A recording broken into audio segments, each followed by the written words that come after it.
13th of September 1958 remains one of the darkest days in the history of Cameroon. Um Nyobe, an anti-colonialist Cameroonian, was murdered by the French government. Let me give you a little backstory about Cameroon. During the 15th century, a Portuguese boat arrived at the harbor of the Warri River. It was a season where you can find variety of prawns in that river. Then from the boat, the Portuguese sailor, seeing all those prawns, exclaimed, Rio dos Cameros, Rio dos Cameros, meaning the river of prawns. Guys, you will never imagine the consequences of that exclamation. Before World War One, Cameroon was a German colony, and during that time, it was called Cameroon with the letter K. Then during the war, Britain and French forces invaded and conquered German Cameroon. And then after the war, the League of Nations mandated that France should take most part of Cameroon, and then Britain was given a smaller portion. Guys, that was how Cameroon became a country that has a francophone part and an anglophone part, which means there's a part of Cameroon that has French as their official language, and there's a part of Cameroon that has English as their official language. What manner of confusion is that? German lost to France, and that was how Cameroon lost its K and find itself with C.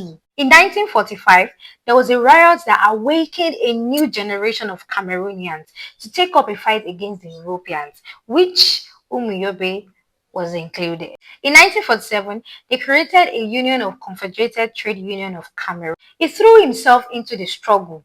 He used his talent as a public speaker and a trade unionist to raise awareness among Cameroonians, talking about concrete realities. Nyobe continued to advocate for the independence of the Cameroon people.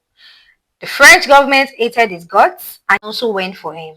On that fateful day of 13th of September 1958, Nyobe was hunted down with his loved ones.